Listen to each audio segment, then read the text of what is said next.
today's YouTube video moment. We're outside, enjoying the nice weather. Figured I'd give another YouTube video moment here.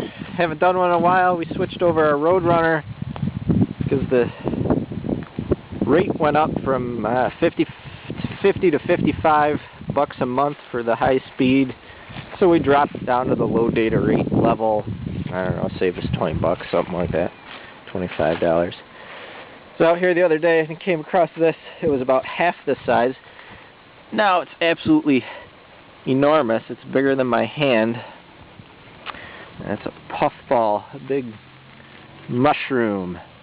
And right now it's white, but as the fall progresses, it'll turn brown and it'll dry out inside, and then you can jump on it, and the spores will explode and fly all over the place. We used to love doing that as kids. There's a couple more of them, little ones. I think we got most of the projects around the house wrapped up.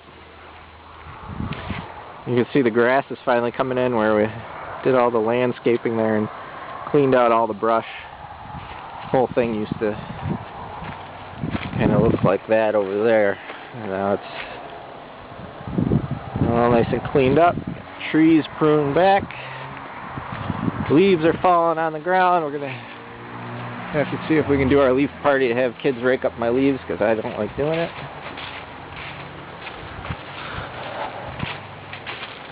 But the other day, this transmission in the Jeep sprung another small leak. It's got to be one of the seals that I repaired, but wasn't what I was hoping to see a month after putting it back together, kind of thing.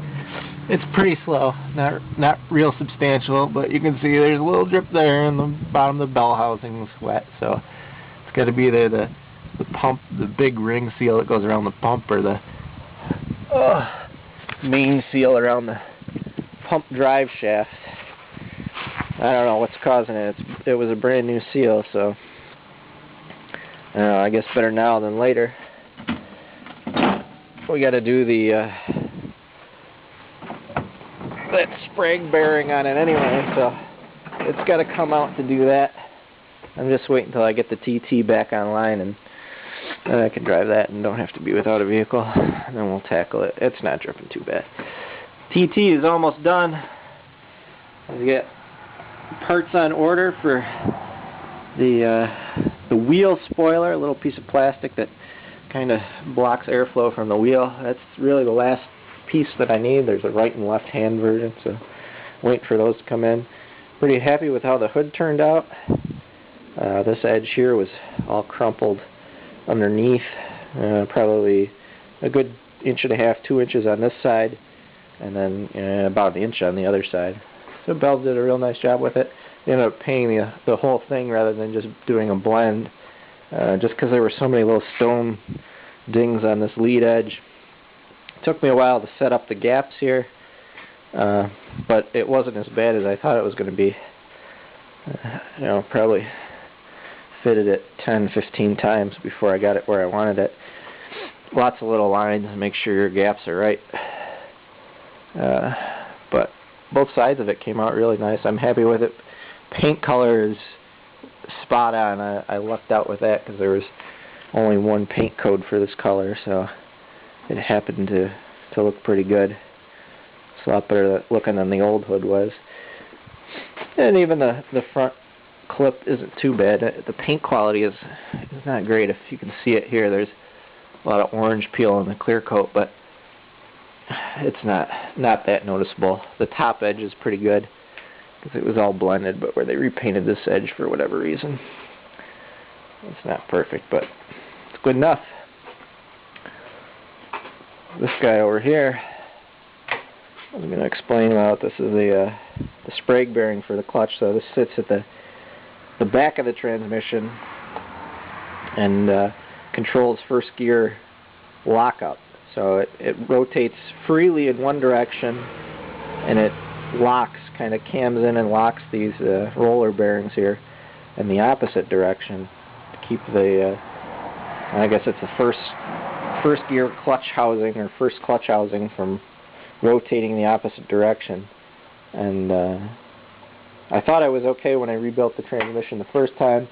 You know, you go through the manual and it tells you, well, check it by hand, you know, put the drum in and rotate it. It should spin freewheeling one way and lock the other, and it did. So I put it all back together, filled it up with fluid, started driving it, and I noticed first gear was still slipping in drive mode. And the way that you can tell, if you put it into first low, there's an additional servo that locks a band around that drum in addition to the Sprague clutch that will keep it from rotating. So if it drives all right in first low, but when you slide it up into drive, you notice it slips a little bit. You notice the difference in the takeoff between the two. The Sprague clutch there is your culprit. What else? Oh, the TT, I ordered this set of HR Track Plus, actually 2 sets of wheel spacers to bring out these new wheels that I had bought just before she hit the deer, and brings them out, fills out the wheel wells a little bit more than the stock offset, so it gives them a little bit additional. I think I bought 10 in the front and 20 or 25 in the rear. I think 20 in the rear, 10 and 20. Also, I had to get a new battery. The TT, the battery was cooked. It wouldn't hold the charge. It was enough to start it if you left it on the charger, but as soon as you took it off and it sat overnight, it would crap out. So bought a new one for that. But that's about it. So the parts are due in, I think, Friday. So they'll be in Friday. So this weekend I'll be able to drive it around. It's just about out of gas, so I hope I got enough in there to make it to the gas station. We'll see. Hope everything works all right after dumping $4 grand into it. But that's about it. The season's kind of winding down here. We got everything cleaned up. Got a pile of junk I got to get rid of still from all the parts over here. And crunch, crunch, crunch. A pile of scrap car parts. Yeah, that's that. What else we got going on? We got eBay auction for a set of wiper blades or wiper arms for the BMW. I put them on there thinking, you know, I might get $100 for the set, but they're already up over 150. So I'm just hoping the guy actually pays me for them and doesn't go bust. But we'll see. That's all for now.